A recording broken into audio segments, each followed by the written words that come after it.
Bora mergulhar nessa análise incrível. Hoje, o nosso radar está focado em uma figura simplesmente colossal nas teorias da personalidade, Albert Bandura.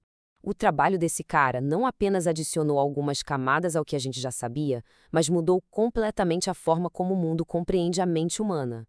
E para ter uma noção real do peso desse legado, a gente precisa começar olhando para os números. Quarto lugar. Parem para pensar nisso por um segundo. De todos os milhares e milhares de psicólogos que já publicaram pesquisas na história, um levantamento super respeitado de 2002 classificou o Albert Bandura como o quarto mais citado de todos os tempos. É um absurdo! Nós estamos falando do topo absoluto do reconhecimento científico global.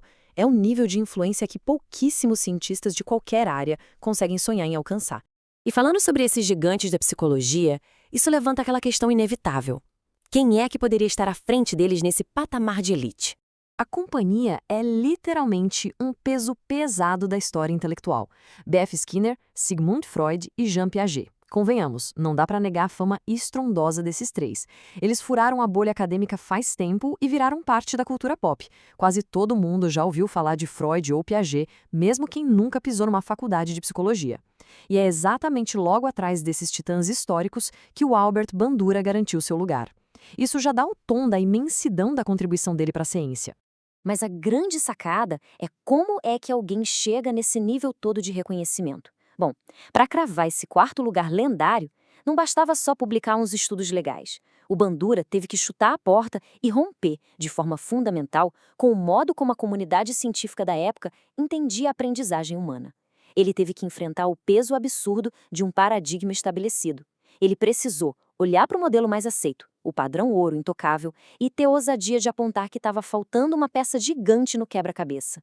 E para entender o tamanho dessa inovação, a gente precisa dar um passo atrás e olhar para a lente behaviorista, que era quem ditava as regras do jogo. Naquela época, o behaviorismo era a lente pela qual praticamente todo o comportamento humano era analisado. Basicamente, era um sistema super rigoroso construído inteiramente em cima de associações simples. Tudo era reduzido a uma dinâmica de estímulo e resposta. Se uma ação acontece, vem uma reação que reforça ou opõe aquilo. Era uma visão bem elegante pela simplicidade dela, mas, como a gente vai ver, talvez fosse simples até demais para capturar a loucura que é a natureza humana. Pensem em como esse modelo antigo reduzia um negócio altamente complexo, que é aprender, a uma receitinha de bolo. Primeiro, uma pessoa influencia a outra. Segundo, rola um mecanismo de associação nessa segunda pessoa. Fim de papo. Para os behavioristas, aprender é quase uma transação mecânica, sabe?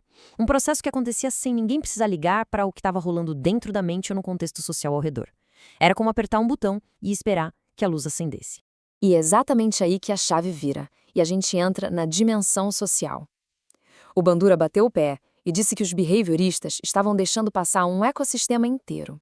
Tem uma frase dele tirada direto da raiz das suas teorias que é fantástica. Ele diz: os behavioristas subestimam a dimensão social do comportamento humano. Essa frase é o coração de tudo. Ele colocou o dedo na ferida de onde o modelo antigo falhava feio. A real é que o ser humano não vive num vácuo. Nós não aprendemos só ganhando um biscoito ou um castigo. A gente vive em sociedade, a gente observa as pessoas, saca as intenções dos outros e imita exemplos o tempo todo. Então, de um lado a gente tinha o behaviorismo travado na pura associação de estímulo e resposta, uma visão que limitava demais as coisas. E do outro, a grande ruptura do Bandura. Ele elevou o jogo, incluindo fatores sociais e cognitivos. Ele literalmente trouxe a mente humana de volta para a psicologia da aprendizagem. Ele provou por A mais B que observar o nosso ambiente e pensar sobre ele são peças que não dá para substituir na hora de formar quem nós somos. Aprender deixou de ser um reflexo de robô e passou a ser entendido como um processo inteligente, dinâmico e profundamente coletivo. O que deixa a gente com uma pulga enorme atrás da orelha. Quando nós paramos para observar as nossas próprias atitudes, os nossos hábitos, o jeito que a gente reage às coisas, quanto do nosso comportamento é puramente nosso, algo que nasceu aí dentro, e quanto, na verdade, é um baita reflexo social que a gente simplesmente absorveu de tanto observar o mundo ao redor. A genialidade do Bandura foi justamente jogar um holofote gigante nessa questão, abrindo a porta para a gente entender muito melhor quem nós realmente somos. É o tipo de reflexão que, com certeza, dá uma vontade imensa de investigar como a nossa própria mente funciona todos os dias.